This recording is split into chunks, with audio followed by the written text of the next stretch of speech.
I'm good. I feel fine. Um, yeah, it was weird how it all went down. I got hit. Didn't think anything of it when I was in the game. I stayed out there for 2 more innings.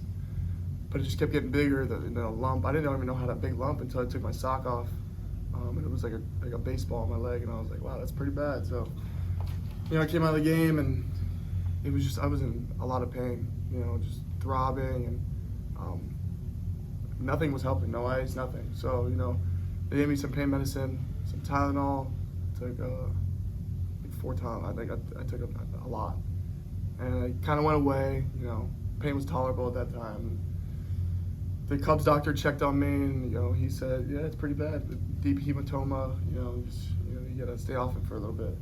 I was like, "Okay," and went out back to the game. Wanted to watch, help cheer my team, watch the game, and doctor said he wanted to see me again at the end of the game. So I went back inside after the game, and he did all these tests, and it was really painful. And he was scared of something. I don't know the name. That's what it is. Marfan syndrome. That one. And I was like, I don't even know what that is. Like, what is this? Because you can lose your muscle, your calf muscle, if you don't go to the hospital right now. I was like, oh my God, I gotta go to the hospital. So it was just a ton of events, and I just couldn't believe. I got airlifted in a helicopter, and I was like, I can walk. I'm not handicapped here. It's just crazy how it all went down. Stayed in the hospital for 4 hours, and they checked on me, every 20 minutes, just kept coming back, see if it tightened up, the pulse was still there in my leg. But yeah, it's fine, all ended up being good. And it's crazy that just for a bruise, I had to go through that. Yeah, but it was more serious than I thought, so I'm glad, everyone, was there to help me, everyone, the trainers, even the Cubs doctor. I'm glad that they were, looking out for me, because I would, if it was me, I would have just went on the plane, and who knows what would happen if I went on that plane. So It sounded like those. For a lot of the year, we're leading the league in average runners in scoring position. Of late, outside of Farmer, that just hasn't happened. It's just one of those stretches that your team's going through. You cannot find clutch hits. We're really just trying to figure out how to, have the highest quality of bats all the time. Of course, the runners in scoring position, that's the way you score runs. So it's just the consistency of the at bats throughout the game.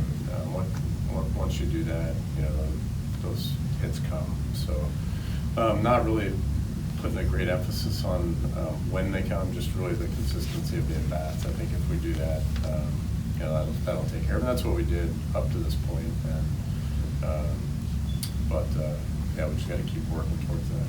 I'm sure you've seen many oddities over the years as a player and a manager in baseball that you just can't figure out. Ian Happ, we've asked you about this before, against you guys, it's just unreal. And even the pitch he had out tonight wasn't a bad pitch. Yeah, I haven't seen it yet, but I heard it was really a tough pitch to hit. You give him a lot of credit for being able to get the good part of the bat on the ball right there and just put it in play. And clearly he has really good power. So you give him a lot of credit there. But I know it was a slider, looked like a pretty good pitch out of the strike zone. That's really tough to do. I imagine you would perhaps think that Graham Ashcraft pitched better than his line might suggest tonight. He did. I mean, he had great stuff. Maybe the best sinker he's had. Are right up there with some of the other starts. Ton of ground balls. He continues to do that.